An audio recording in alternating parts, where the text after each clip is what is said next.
सुखदं केवलं ज्ञानमूर्तिं द्वन्द्वातीतं गगनसदृशं तत्त्वमस्यादिलक्ष्यम्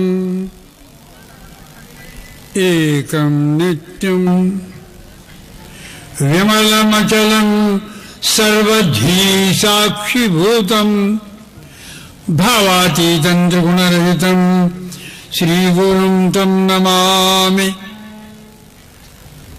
अज्ञानतिमिरान्धस्य ज्ञानाञ्जनशलाकया चक्षुरुन्मीलितं येन तस्मै श्रीगुरवे नमः। तस्मै श्रीगुरवे नमः। तस्मै श्रीगुरवे नमः।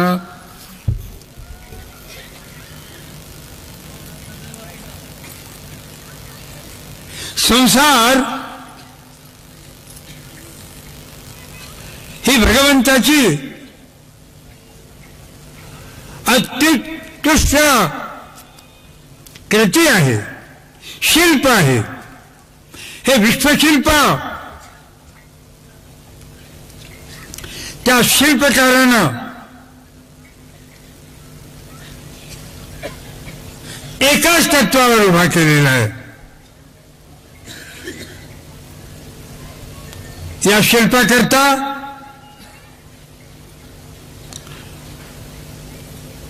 जो आधार पाहिजे,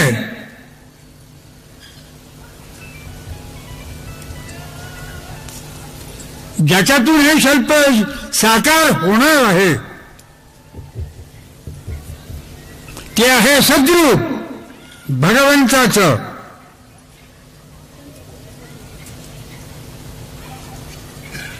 ते शिल्पकार कोण आहे? तो चिद्रूप भगवान शिव आहे।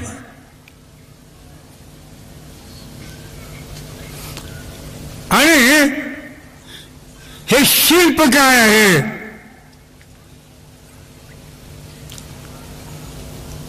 तेही आनंद रूप विश्व आहे।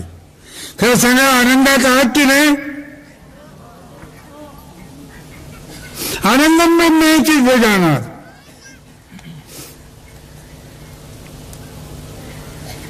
आनंदाशिवाय माणूस नाही, कोणताही प्राणी जगू शकत नाही।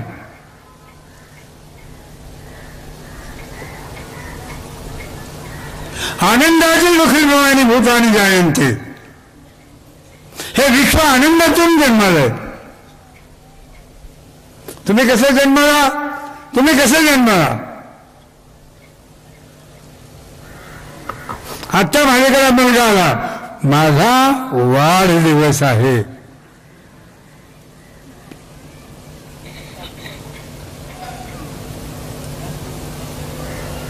ते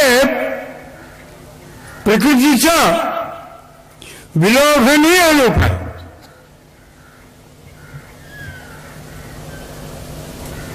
आणि ज्यावेळेला त्याला पेढा भरवला, त्यावेळेला त्याचं अंतःकरण कुठं होतं, कसं होतं?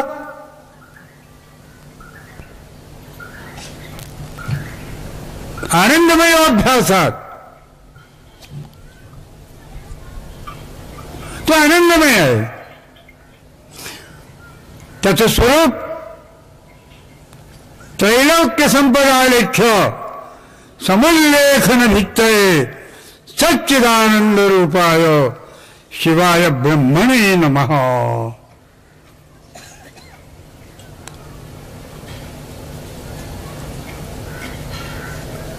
आणि हे आनंद रूप विश्व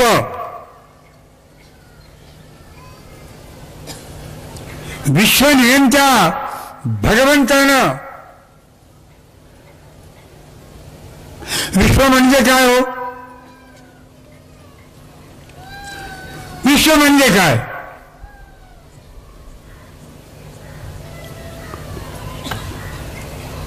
विश्व म्हणजे संसार।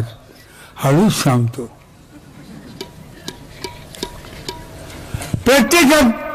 प्रत्येकाचा संसार करतो ते विश्व आहे।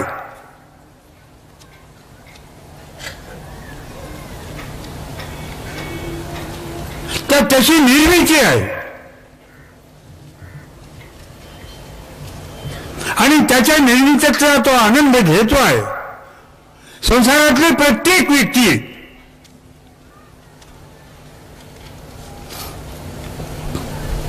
आनंदाची अनुभूती घेत आहे. प्रपंच करीत असताना जरी संतांनी म्हटले कांता पुत्र नित्य देहाद हे प्रपंच दिसत असे साच परी मिथ्या,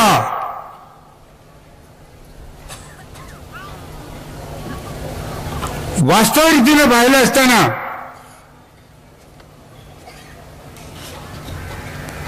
प्र अधिक पंच लक्षात घ्या.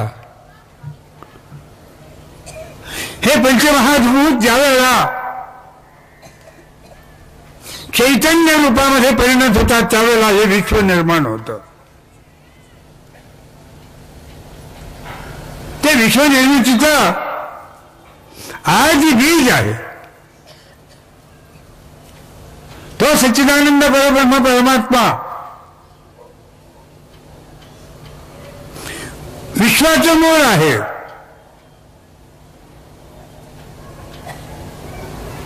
यतो वायुमानी भूतानि जायन्ते येन जातानि जीवन्ति. कुठून हे विश्व निर्माण झालं?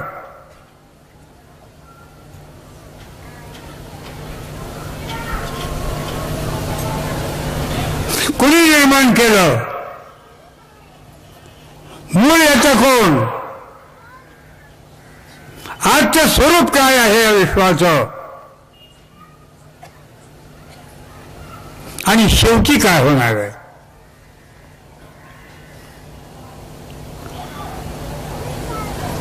शेवटी काय होणार आहे?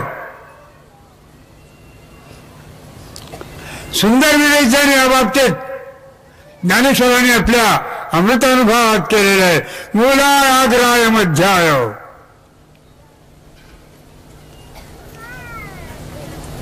मध्यमूलाग्रमूर्तये क्षीराग्रमूल मध्याय नमः पूर्णाय शंभवे. मूलही तोच आहे.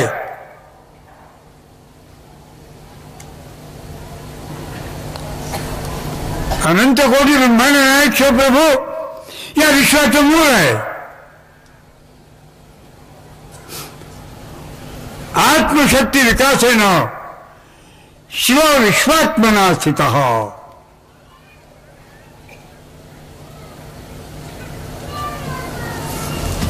लग्न झाले की नाही? टाळ्या बाजू दोसा. अरे संसार म्हणजे काय?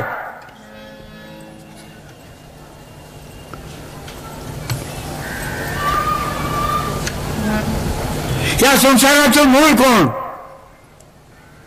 मध्य काय आणि अंत काय? मूला आग्राय मध्याय स्पष्ट रीतीने सांगितलं. तो सच्चिदानंद घन परब्रह्म परमात्मा आपल्या आत्मशक्तीच्या विकासानं विश्व झाला. चष्मा लावतो जरा बघतो तुमच्याकडे कुणीकडे हो.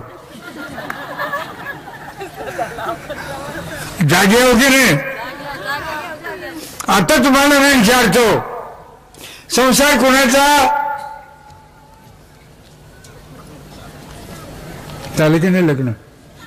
हा संसार आमचा का तुमचा?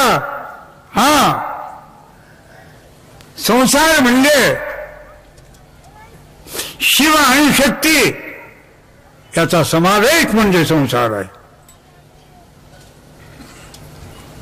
तो विश्वसंसार आहे. विश्वात्मकाचा विश्वसंसार आहे तो. यांना काय म्हणतात? माया. बरोबर? याला काय म्हणतात? ब्रह्म. माया आणि ब्रह्म ज्यावेळेला एकत्रित येतं तेव्हा जग जन्म होतं. बरोबर आहे? माया आणि ब्रह्म हे ज्यावेळेला एकत्रित येतात त्यावेळेला विश्व निर्माण होतं. किती पोरं आहेत?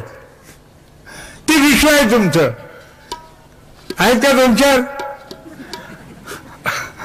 नाही, 2-4 हो म्हटल्याबरोबर शासन तुमचं कट करत पगार कर. हम दो हमारे दो. आता ते हम दो हमारे दो गेलं, हम दो हमारा एक. आता आली भानगड. पोरं सगळे पोरच झाले. पुढे काय व्हायचं? हे विश्वाचं विश्व नियंत्रण एवढं सुंदर आहे.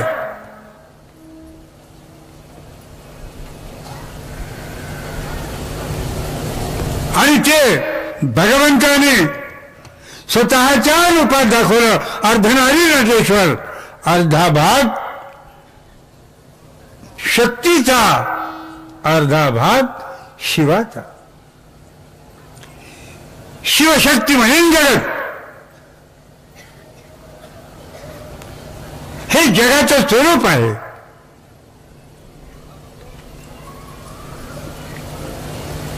खरं सांगू, शक्ती नसती तर जगत जन्माला आलं नसतं. तुम्ही नसतो तर पोरं झाले असते का? तुम्ही काय केलं असतो? आणि शक्ती नसती तर विश्व जन्माला आलेलं नसतं. ती सच्चिदानंद रूपिणी आहे. यामाहु सर्व लोकानां, यामाहु सर्व लोकानां प्रकृतिं शास्त्रपारगाः तां धर्मचारिणीं शंभो. आणि ह्याच रूप चालूच सांगतो. शक्ती महादेवासारखी झाली. आणि आपल्या मराठीतले एक म्हण माहितीये का? ज्या घरला जाशील बाळे, पुढे बोलत पुढे काय? त्या घरची शिकशील चाळे. महादेवाच्या घराला पडली, तिची सच्चिदानंद रूपिणी झाली. तिचं अस्तित्व, त्या महाशक्तीचं अस्तित्व कुंडलिनीच्या रूपात आहे. भगवंताची ती महाशक्ती कुंडलिनीच्या रूपात आहे. योग साधनेचं ते उत्कृष्ट साधन आहे. त्या शक्तीच्या बळावरच योग, शिवयोगाची साधना त्या शक्तीच्या बळावरच आहे. ती शक्ती सच्चिदानंद रूपिणी आहे. त्या सच्चिदानंद रूपामध्ये एक अद्वैत तत्व आहे.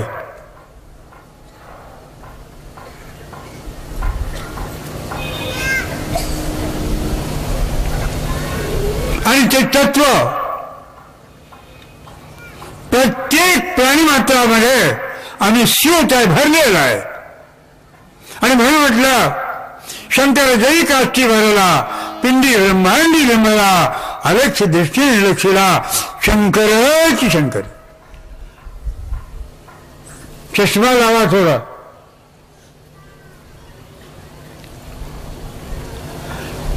शंकराला पाहायचं झालं तर दृष्टी वेगळी लागते. काचेचा चष्मा चालत नाही तिथं. तिथं पाहिजे श्रद्धेचा चष्मा, श्रद्धात्मक दृष्टी. श्रद्धामयोऽयं पुरुषो यो यः श्रद्धस्तैव सः. तुमची जी दृष्टी जितकी पावन असेल,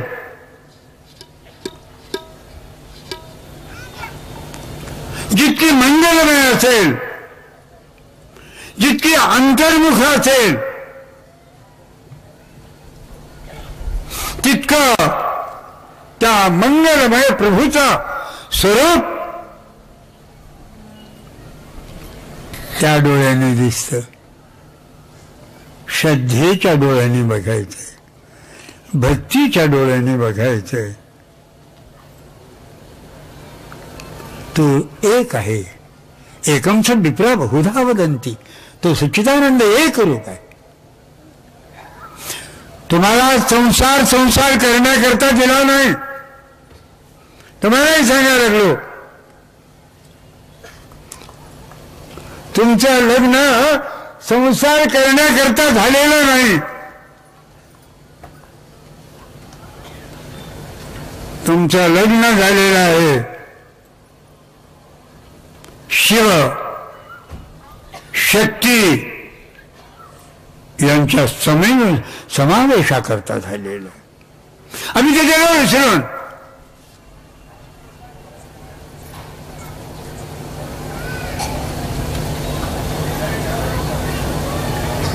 आमच्या लक्ष तिकडं राहिलेलं नाही आहे. आम्ही का जन्माला आलो?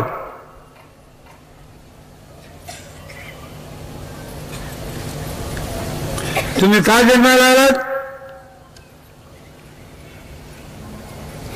तुम्ही का जन्माला आलात? तुम्ही कोणाकरता जन्माला आलात? तुम्ही कोणाकरता जन्माला आलात? मला सांगू नका, मला तर विचार करा, मला सांगायची गरज नाही.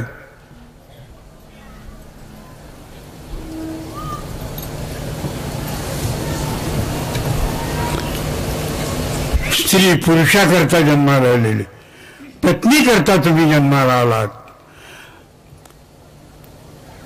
पती करता तुम्ही जन्माला आलात, स्वतः करता अजिबातच नाही.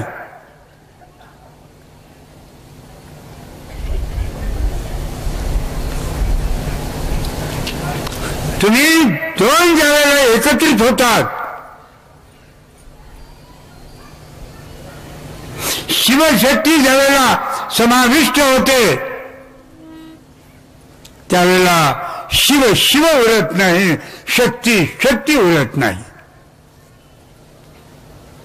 ते एकात्म होतात आणि त्या एकात्मतेमध्ये जो आनंद आहे त्यालाच ब्रह्मानंद म्हणतात.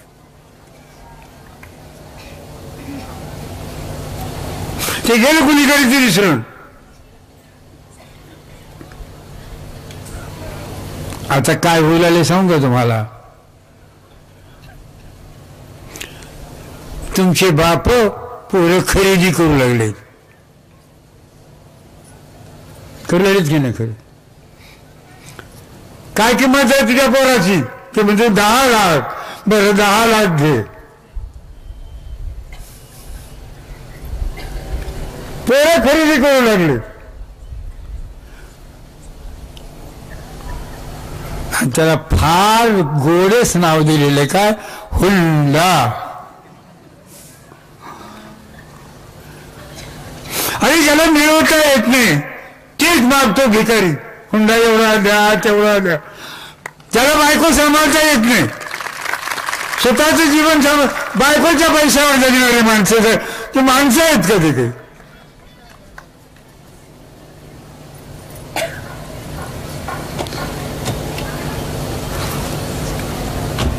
आणि अशी दुर्बल लोक आणि फार याला मोठेपणा समजतात.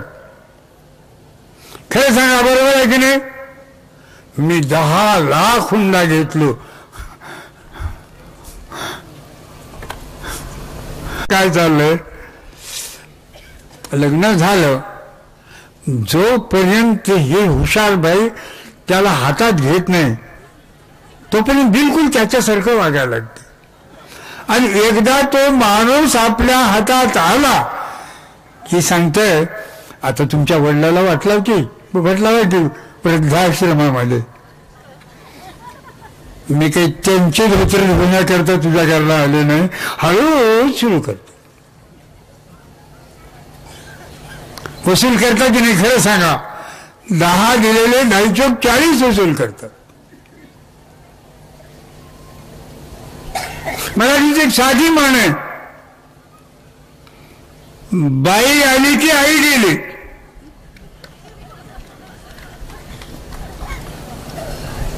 आणि म्हणून मला सांगायचं तुम्हाला, प्रपंच नाही, प्रपंच परमार्थ आहे. परमार्थ म्हणून प्रपंच करा. बघा, तुम्हाला कुठं उन्हात पडणार नाही. कोठे पडू नये जी उणे जाणे अंतरीच्या खुणे. इतक्या वाईट प्रथा या हिंदू समाजामध्ये, एवढ्या वाईट प्रथा जन्माला आल्या.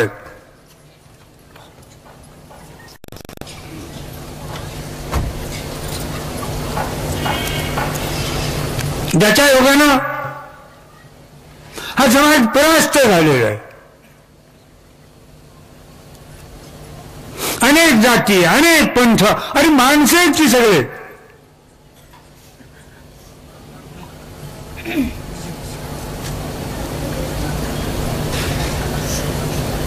अनेक विचार आणि वास्तवापासून आम्ही फार दूर चाललो. भारतीय चारित्र्य आहे, त्या चारित्र्यापासून आम्ही फार दूर चाललो. एतद् देश प्रसूताच्च सकाशात् अग्रजन्मनः संसं चरित्रं शिक्षेयन् पृथिव्यां सर्व मानवाः. चारित्र्य काय आहे?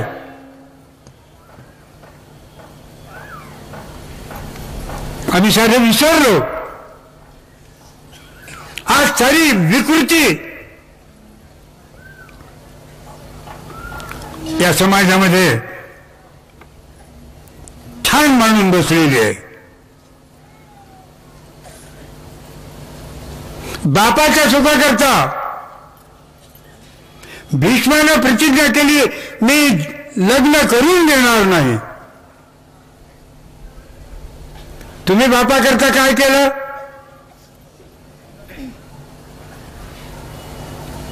जीवनभर ब्रह्मचर्याचं पालन केलं.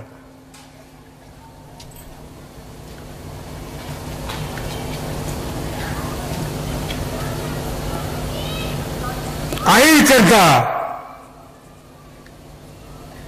सर्वस्व समर्पण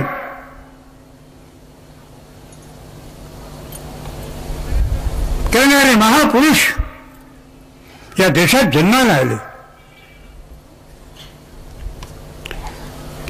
एक धारणा, परोपकाराय इदं शरीरम, परोपकाराकरता माझं शरीर आहे.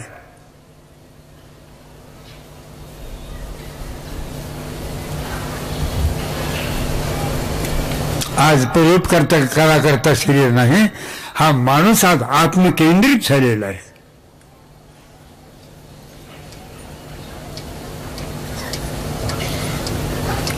भारतीय चारित्र्यामध्ये विकृती निर्माण झाली.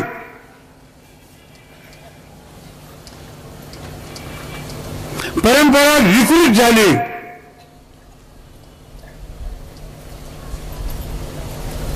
आमच्यामध्ये स्वार्थी वृत्ती पराकोटीला गेली. आम्ही पाहतोय सामाजिक कार्य, धार्मिक कार्य, प्रत्येक कार्यामध्ये प्रत्येक माणसाची अपेक्षा असते, मला काय मिळते, काय मिळवण्याकरता तुम्ही आलात. जे मिळवायचंय तिकडे बघा.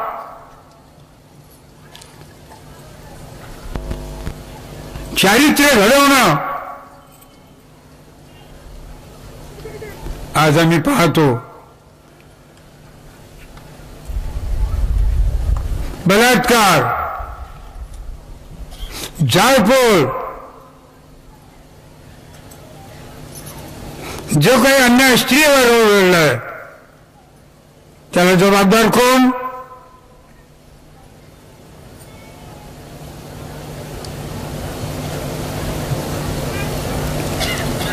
याचा विचार आम्ही काय करतो, शासनावर टाकून देऊन मोकळ होतो. वास्तविक रीतीने आमचं चारित्र्य काय आहे? मात्रवत परदारेषु परद्रव्येषु लोष्टवत, परस्त्री आणि परधन ज्याशी बनावून नीच पूर्ण, अशी ही भारताची परंपरा आहे.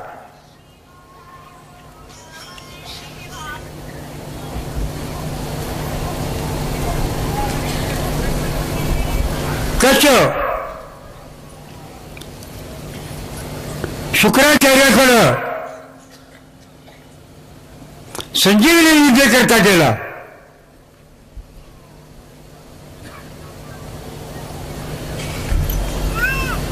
संजीवनी विद्या मिळवली देवयानीच्या बळावर.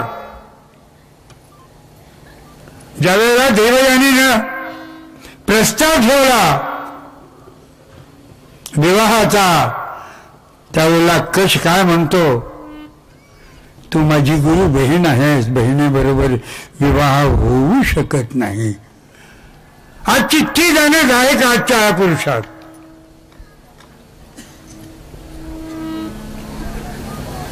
कधी नाही, एवढी नितांत गरज आहे चारित्र्य संपादनाची.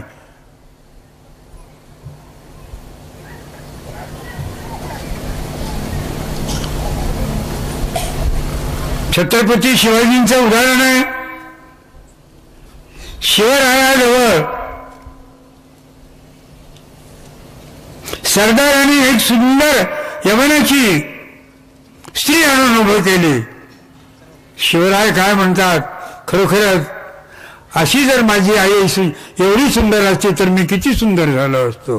ही आहे का धारणा?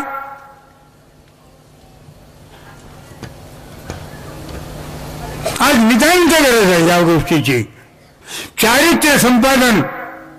आम्ही म्हणतो भजन करा, खूप करा, मुख में राम बगल में छुरी.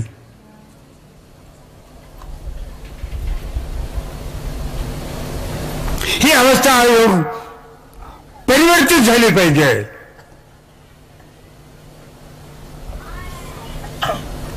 आमच्या अंतःकरणात प्रेमाची भावना, एकात्मतेची भावना, समानतेची भावना निर्माण करणं नितांत गरजेचं आहे.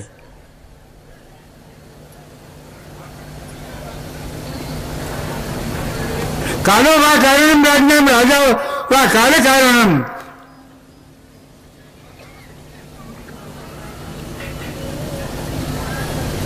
कालाचं परिवर्तन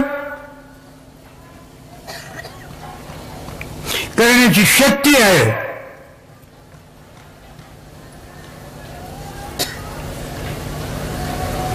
आणि कालाला अनुसरून माणसाच्या व्यक्तिमत्वाची जडणघडण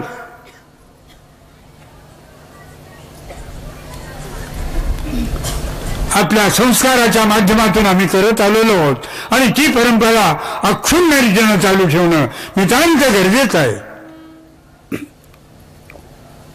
भक्तीच्या माध्यमातून भगवंताचा साक्षात्कार हा एकात्म दृष्टीनं ते ध्यान योगानुगता अपक्षण देवात्मशक्तीं सुगुणैः गुणाम. त्या आत्मशक्तीचा साक्षात्कार प्रपंचाच्या माध्यमातून करता येतो, पण त्याच्याकरता आपला प्रपंच चारित्र्य संपन्न झाला पाहिजे. सर्वात महत्वाची बाब आहे. आमचं जीवन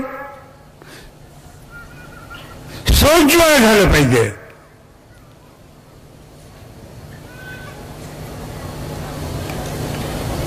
माणसाच्या विषयी माणसाच्या अंतःकरणात आपुलकीची भावना निर्माण झाली पाहिजे.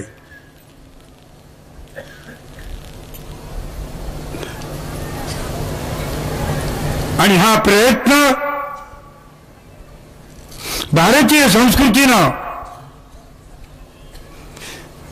ऋग्वेदाच्या माध्यमातून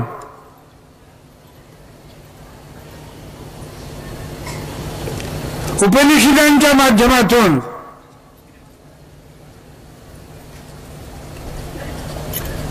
पुराणाच्या माध्यमातून सतत त्याचा पाठपुरावा केलेला आहे. मग आमच्या लक्ष नाही तिकडं.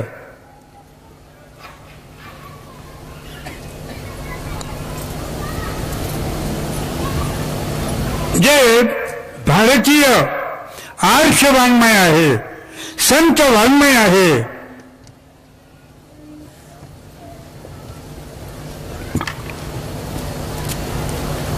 त्याचं अध्ययन, त्याचा अभ्यास तर दूरच.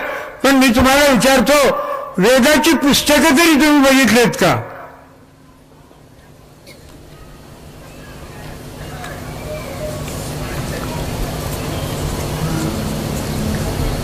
ज्ञानेश्वरी, परमरहस्य ग्रंथ, संतांचं वाङ्मय किती लोकांनी अभ्यास केलेला आहे.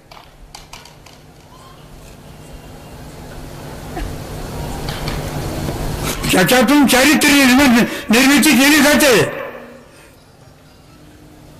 संतांनी आपल्या जीवनाचा सारा अनुभव अभंगी निरूपण, अनुभविले ज्ञान, स्वतःच्या जीवनाचा अनुभव संतांनी रेखाटलेला आहे. संत म्हणजे काय आभाळातून पडलेले नव्हते.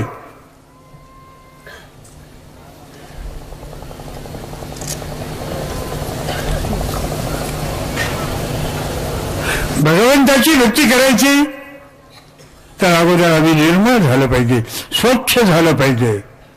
जहा काम तहा राम नाही आहे. ज्या ठिकाणी चित्त विषयासक्त झालेलं आहे त्या ठिकाणी भगवंत येऊ शकत नाही. आणि म्हणून आपले दैनंदिन जीवन, आपलं दैनंदिन जीवन निर्मळ झालं पाहिजे. पहिली गोष्ट सांगतो तुम्हाला, माणसं सारी माणसं सारखीच आहेत. कोणीही कोणाचा द्वेष करू नये.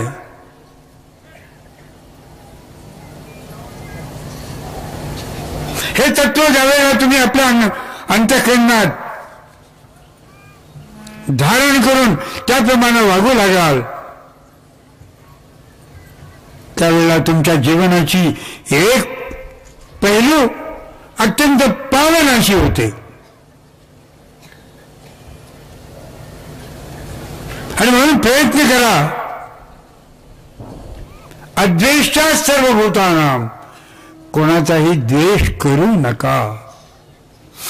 माणूस द्वेष का करतो? इतराचा द्वेष माणूस का करतो? ज्या वेळेला त्याचा स्वार्थ येतो पुढे. स्वार्थाला आडवा येणाऱ्या माणसाचा द्वेष निश्चितपणे तो करतो. आणि म्हणून मला हे म्हणायचंय, स्वार्थ हा असावा पण मर्यादित. ज्या स्वार्थामुळं इतरांचं काहीही नुकसान होणार नाही, हानी होणार नाही, अशा प्रकारचा स्वार्थ योग्य आहे. पण ज्यावेळेला स्वार्थ विकृत होतो, माणसाच्या अपेक्षा वाढायला लागतात, त्यावेळेला त्याच्या मनामध्ये विकृती निर्माण होते आणि मग तो दुसऱ्याचा द्वेष करू लागतो. एकाचा द्वेष दुसऱ्याला आणखी लागतो. हे संक्रामक रोग आहे. राग, द्वेष, लोभ, मोह हे संक्रामक रोग आहेत आणि हे मानसिक रोग आहेत. आणि त्याच्या योगानं आत्मा मलिन होतो.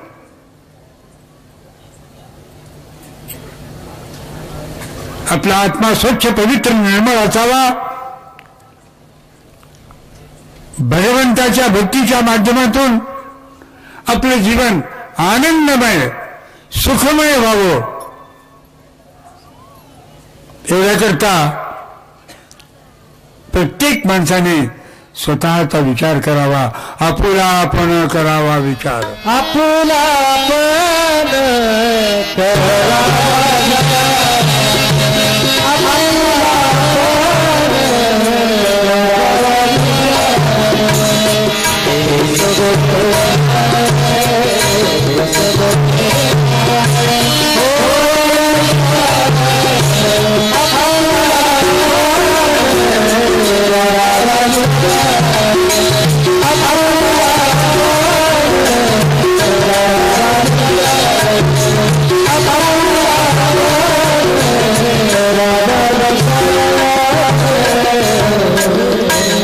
प्रत्येकाने स्वतःचा विचार करावा. मी कुठं आहे? मी काय करतो आहे? मी काय बोलतो आहे? मी काय खातो आहे? त्याचा परिणाम माझ्यावर काय होतो आणि पुढच्या माणसावर काय होतो? हा विचार आहे. माझ्या व्यवहाराचा, माझ्या आहाराचा, माझ्या विचाराचा, माझ्या उच्चाराचा पुढच्या माणसावर काय परिणाम होतो हा विचार नितांत गरजेचा आहे. विकृती निर्माण होईल, विचाराची, आचाराची, आहाराची, उच्चाराची विकृती निर्माण होईल, याच्याकडे लक्ष देणं नितांत गरजेचं आहे.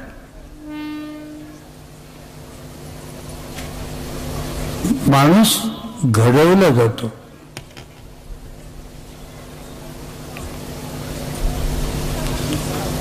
आणि ती घडवण्याची प्रक्रिया अतिशय सोपी आणि अतिशय सुंदर आहे. माणूस घडवण्याची प्रक्रिया अतिशय सोपी आणि अतिशय सुंदर आहे. तिकडे लक्ष नाही कोणाचं.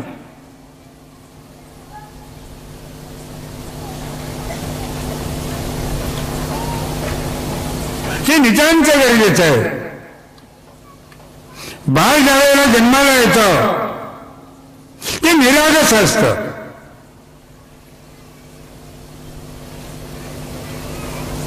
त्याच्यावरती कुठलेच संस्कार नसतात.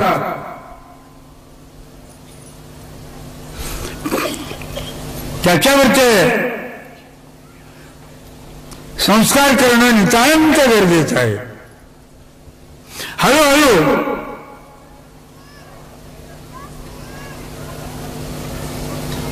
लेकरावरचे जे संस्कार केले जातात त्या संस्काराच्या माध्यमातून येणाऱ्या जीवाच्या चारित्र्याचं जडणघडण व्यवस्थित रीतीनं होऊ लागतं. आणि म्हणून मला म्हणायचंय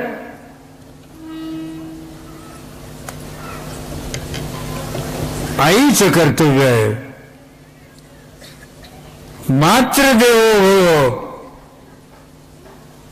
बाप मुलं घडवीत नाही. संतती घडवण्याचे काम मात्र देवतेच आहे.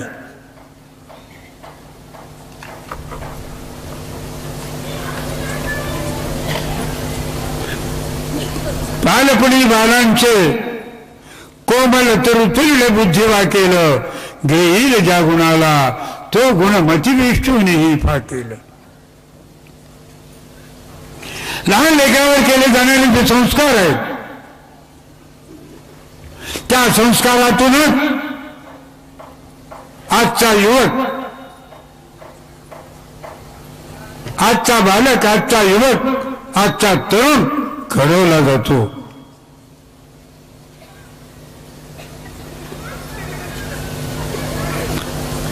आणि या तरुणांच्या माध्यमातूनच समाजाची रचना केली जाते.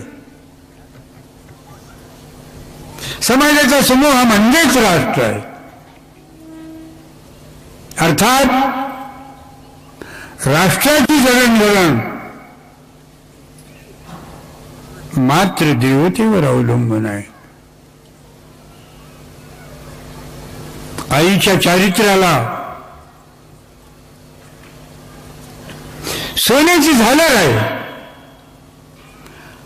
आईचं चारित्र्य जितकं निर्मळ असेल बाळ तितकंच निर्मळ होतं आणि त्याचाच परिणाम साऱ्या कुटुंबावर होतो. आज परिस्थिती इतकी विचित्र आहे.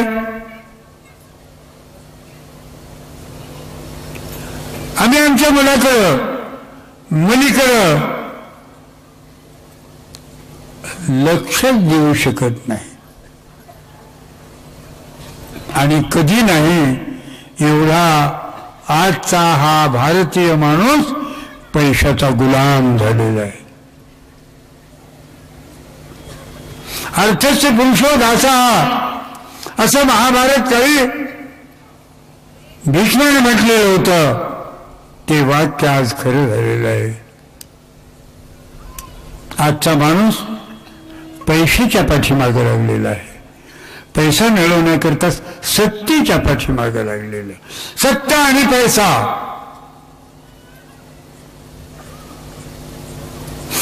या दोन्हीच्या पाठीमागे लागल्यामुळं तो सत्वाला विसरून गेलेला आहे.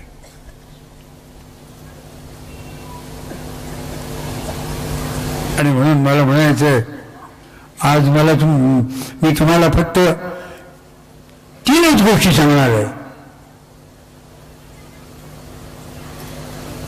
पहिली महत्वाची गोष्ट आहे,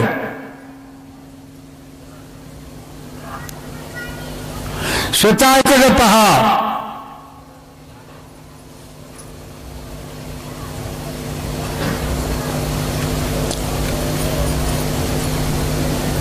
स्वतःचं चारित्र्य घडवण्याचा प्रयत्न करा.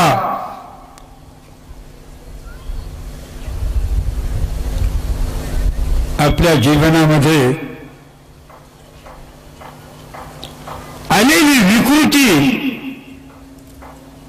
विकृत मनोवृत्ती निर्मळ करण्याचा प्रयत्न करा. माणसाला माणूस समजा आणि माणसाबरोबर माणसासारखं वागण्याचा प्रयत्न करा.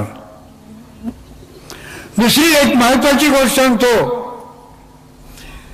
साऱ्या माणसाची एकच जात आहे, तो म्हणजे माणूस. हे जाती जातीचे कोळमुळे माणसाला माणसापासून दूर घेऊन चाललेले आहेत. मी नेहमी सांगत आलो, समुद्र मंथनातून 14 रत्नाबरोबर विषयी निघालं, तसं लोकशाहीच्या मंथनातून अनेक चांगल्या गोष्टी निघाल्या, त्याबरोबर जातीयवादाचं विषयी निर्माण झालं. आणि आज इतकी विकृती झालेली आहे.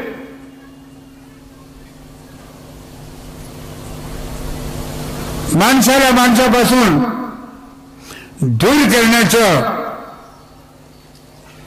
हे एक विकृत मनोवृत्तीचं प्रदर्शन झालेलं आहे. सावधान, सारी माणसं एक आहेत, आम्ही सारे एक आहोत, अशा प्रकारची एकात्मतेची धारणा नितांत गरजेची आहे.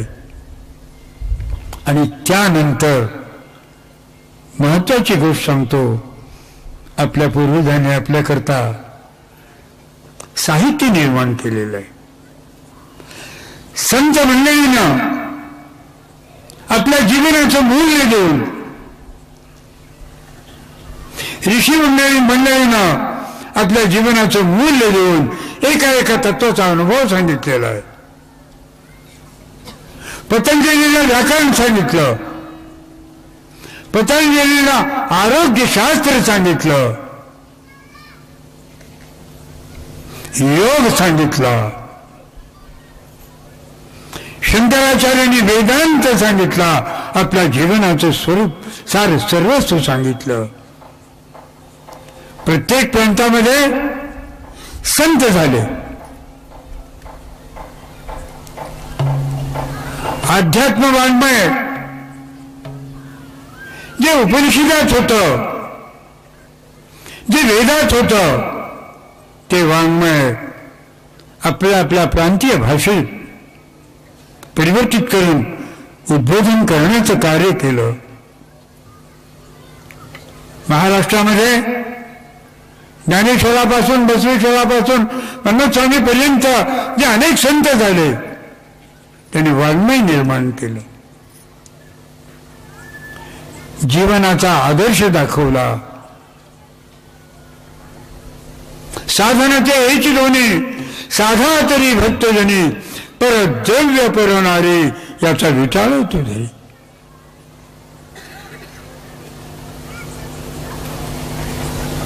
अशा प्रकारचं सुंदर उद्बोधन अभंगाच्या माध्यमातून केलं. त्याच्याकडे लक्ष द्या. आपोआपच अध्यात्म संत वाङ्मय जर तुम्ही पाहू लागलात तर निश्चितपणे मी सांगेन तुम्हाला की तुमच्या आचार विचार उच्चार आणि व्यवहाराचं परिवर्तन झाल्याशिवाय राहणार नाही. अधिकात अधिक वेळ प्रपंचाला द्या. त्याबद्दल मला काही म्हणायचं नाही. प्रपंच करावा नेटका, परमार्थ पहावा विवेका.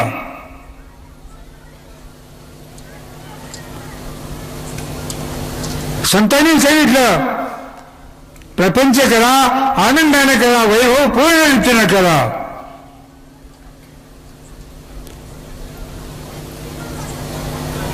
नीतिमत्तेने युक्त असा प्रपंच करा आणि परमार्थ जो आहे त्याचा विचार करा. परमार्थ पहावा विवेका. ती विचाराची बाब आहे. विचारानं आचाराचं परिवर्तन होतं आणि ते आचार कसे असावेत याचं विवेचन संतांच्या अक्षर वाङ्मयामधून आहे. आणि सांगतो, अनेक प्रवचनकार्य म्हणून सांगतात, तुम्ही ऐकता आणि कहा गए थे कहीं नहीं, क्या लाया कुछ भी नहीं. सिकंदर जब गया दुनिया से दोनों हाथ खाली थी. ही अवस्था होते. आणि म्हणून मला म्हणायचंय भजन कीर्तन प्रवचन सत्संग हे तात्कालिक आहे.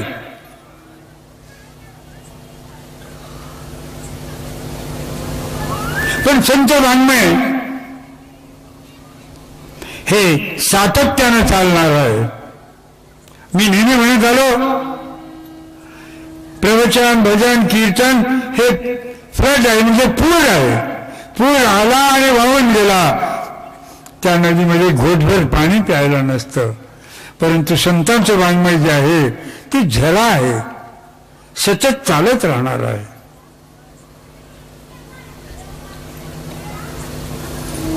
आणि म्हणून मला सांगायचंय थोडे संत वाङ्मयाकडे लक्ष द्या.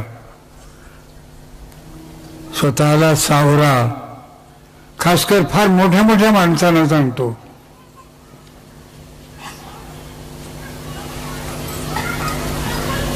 परद्रव्याची अपेक्षा करू नका.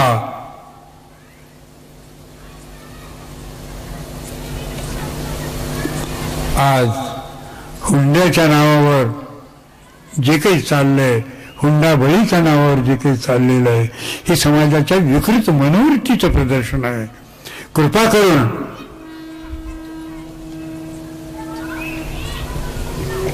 स्वतःकडे बघा.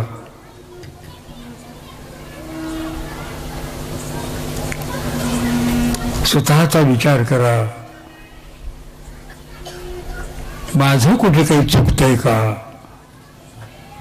आणि खरं सांगतो, ज्याला स्वतःची चूक समजली तो संत.